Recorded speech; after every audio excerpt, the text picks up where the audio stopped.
안녕하십니까. 미당당 라이브 TV 여러분, 반갑습니다. 또 오늘 아침에 갑자기 생각이 번뜩 생각나는 게 있어서 이렇게 동영상을 촬영하게 됐습니다. 오늘 같이 말씀을 나눌 제목은 너를 사랑하고도입니다. 제가 같이 은혜 나눌 본문 한번 읽어보도록 하겠습니다. 내가 아직은 너희에게 이룰 것이 많으나 지금은 너희가 감당하지 못하리라. 아멘. 요한복음 16장 12절 말씀인데요. 전윤아가 부른 노래 중에서 너를 사랑하고도 라는 노래가 있죠. 이 노래 가사 중에 이런 게 있습니다. 너를 사랑하고도 늘 외로운 나는 가눌 수 없는 슬픔에 목이 내이고, 사랑하는데 외롭고 심지어 가눌 수 없는 슬픔에 목이 메인다. 이런 표현은요, 사랑하는 사람이라면 그냥 설명 없이도 금방 알아들을 수 있습니다. 근데 사랑을 모르는 사람은 야, 사랑하는데 왜 무슨 뭐 슬프고 가눌 수 없는 목이 메이요, 왜 그러면 왜 사랑을 해, 이렇게 반문할 수도 있는데, 이것은 이론적인 문제가 아니라 경험에 관한 문제이기 때문에 이건 어떤 경험을 통해서 깨닫지 않으면 도무지 어떤 설명을 해도 이해할 수 없는 영역입니다. 이렇게 우리는 슬픔을 겪고도 운명처럼 또 사랑에 또 뛰어들게 되는 거고요. 또 뻔히 사랑의 상처를 받게 되면서도 그 순간만큼은 영원히 이별하지 않을 것처럼, 다시는 헤어지지 않을 것처럼 열심히 사랑을 하죠. 물론 이제 그럴 경우에도 뭐 영원한 사랑을 맺을 수도 있겠지만 또 헤어질 수도 있겠죠. 그럼에도 불구하고 그 사랑 자체를 우리가 나쁘다고 없애버려야 된다고 얘기하는 사람은 없습니다. 이 사랑이 언뜻 보면 민주주의를 많이 닮아있다고 생각했습니다. 우리는 늘 평안하게 살기를 원하고요, 부유하게 해주는, 우리를 조금 더 위로해주는 그런 지도자를 많이 찾죠. 그래서 대통령 선거 때마다 대통령 선거를 하는데요, 뭐 국회의원 선거도 물론 마찬가지겠지만, 하지만 번번이 대통령은 우리를 실망시킵니다. 우리를 위로하겠다고 막 선술하고 선거 때는 열심히 얘기를 하지만 막상 대통령에 취임이 되면 도무지 이해할 수 없는 행동을 보이기 시작하는 거고요. 내가 저 사람을 왜 뽑았나 하면서 뭐 손가락을 자른다는 뭐 그런 얘기를 많이 하죠.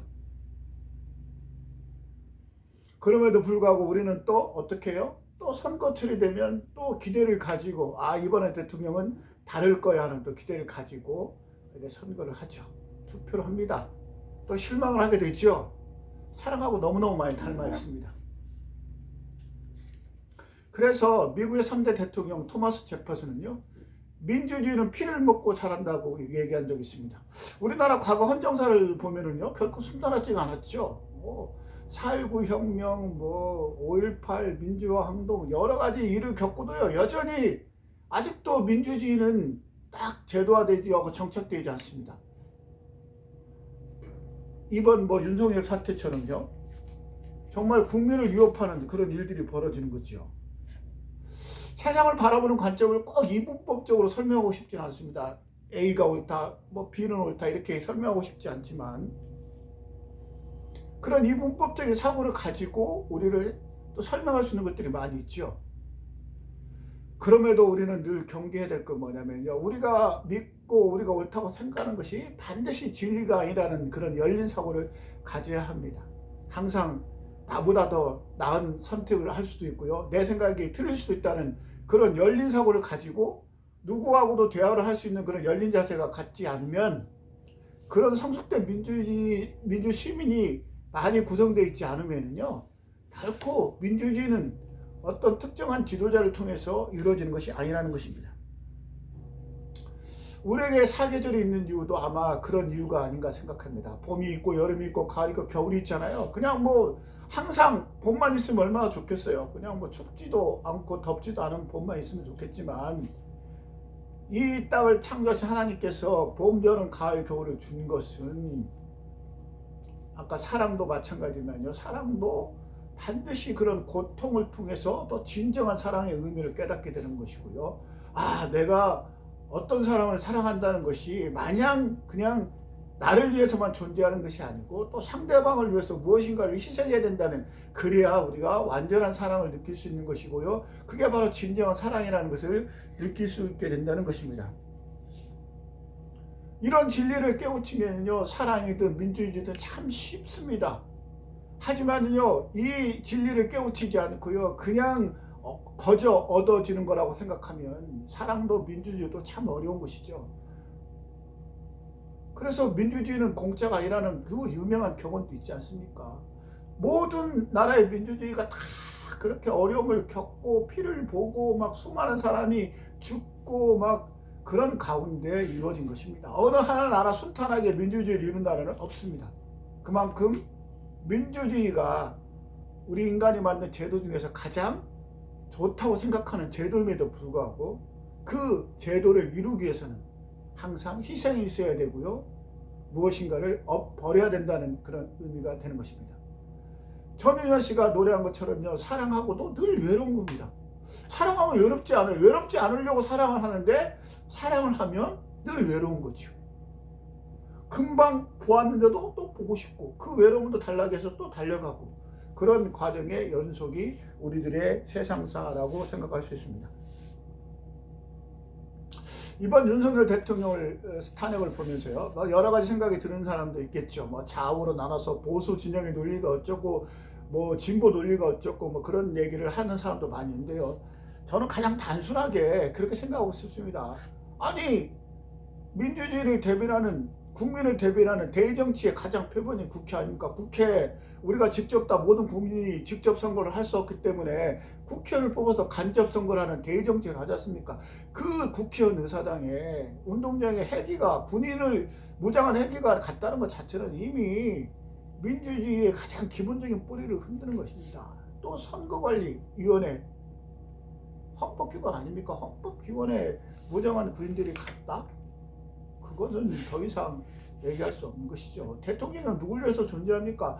국민을 위해서 존재하는 겁니다. 국민에게 위해서 국민을 봉사하기 위한 공복 중에 하나입니다. 공무 중에 가장 최상의 높은 사람에 불과하지, 그 사람이 뭐 대통령이라고 해서 제왕적으로 모든 것을 할 수는 없는 것이죠.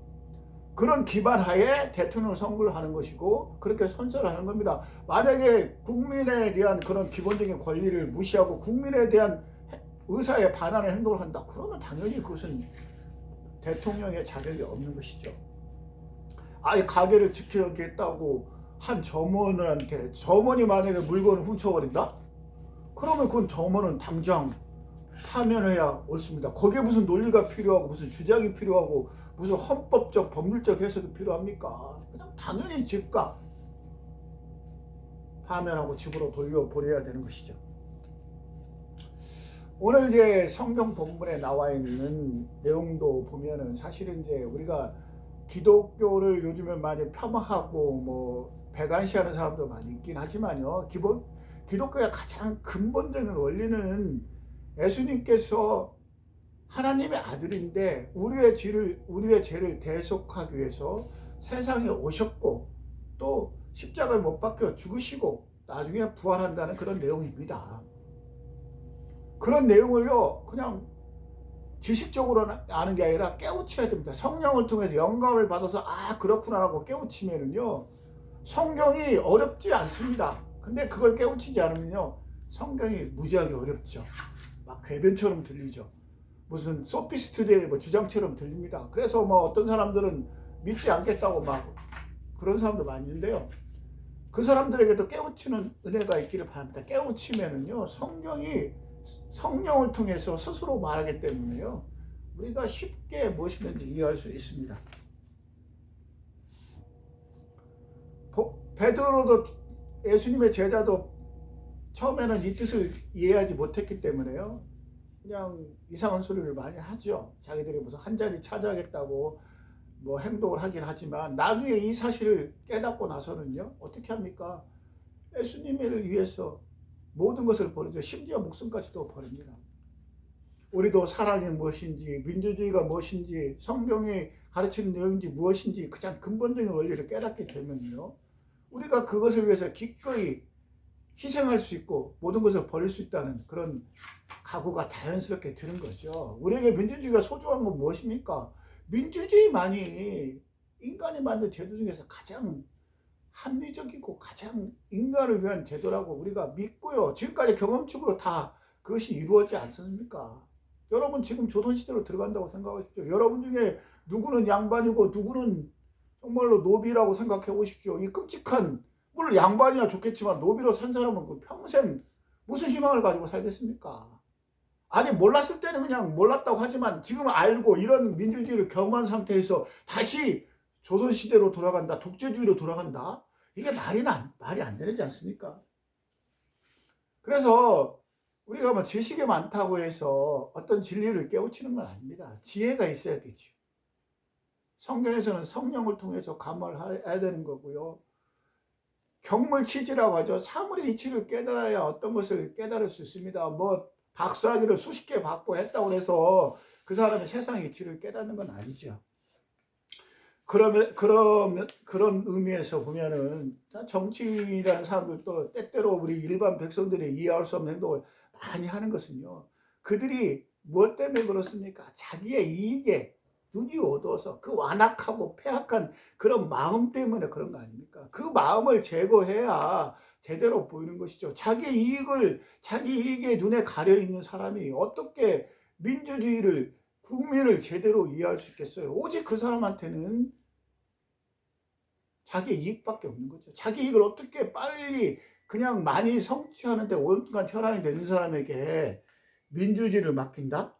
그건 참 힘든 그런 내용이라고 할 수 있습니다. 사실 민주주의는요, 민주주의도 사랑도 예수님을 믿는 것도요, 마냥 쉬운 일은 아닙니다. 하지만은요, 거기에 우리가 사는 진정한 의미가 있기 때문에 막 깨어난 아래서 깨어난 바다 거북이 어디로 갑니까? 그냥 거침없이 바다를 향해 가지 않습니까?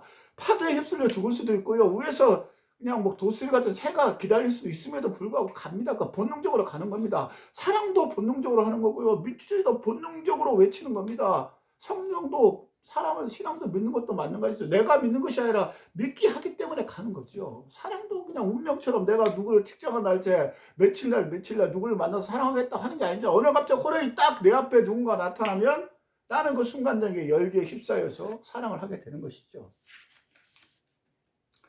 성경을 통해서나 이런 역사를 통해서 보면은요, 정말로 우리를 진정한 흑암이나 정말 어두운 절망의 그늘에서 우리를 구원하실 지도자는요, 반드시 고난도 겪고 절망도 겪고 어려운 것도 아는 그런 사람만이 우리가 진정한 지도자라고 할 수 있습니다. 왜요? 그 사람은 깨우친 사람이기 때문에 그렇습니다. 왜요? 그런 경험을 다 했잖아요. 사랑을 해본 사람이 사랑이 힘들고 어려움을 알고 사랑에 대해 정의할 수 있죠. 사랑을 한 번도 해보지 않고 사랑에 대해서 이론만 배운 사람이 어떻게 사랑하는데 외롭고 그냥 눈물 나고 막 가슴이 찢어질 것 같은 그런 고통을, 그런 것을 어떻게 이해할 수 있겠습니까? 뭐 참으로 엄중한 시국이고요. 참으로 많은 일들이 뭐 조만간에 이루어질 텐데요. 정말 그 민주주의, 뭐 지도자, 하나님을 믿는 것, 세상을 사는 것 다 마찬가지죠. 마냥 좋을 수는 없습니다. 그런데도 불구하고요, 가장 기초적인 진리는 무엇입니까? 어떤 사람이요, 상대방을 이해하려면 반드시 그 사람도 같이 고난에 처해 있어야 된다는 것입니다. 국민의 어려움을 아는 지도자요, 자기도 어려운 사정을, 어려운 경험을 했어야 되는 것이죠. 그렇지 않으면요, 그 사람이 아무리 가문인설로요, 상대방을 이해한다고 해도요, 그것은 그냥 피상적인 게 불과합니다. 깨우치지 못한 것이죠. 알지를 못하는 거 아닙니까? 오늘 또 뭐 이제 봄볕이 완연하고요, 벚꽃이 자꾸 피어나는 그런 봄입니다. 사랑도 민주주의도 우리의 신앙도 모두 승리하는 여러분 되시기를 간절한 마음으로 기도하겠습니다. 모두 승리하시기 바랍니다. 샬롬.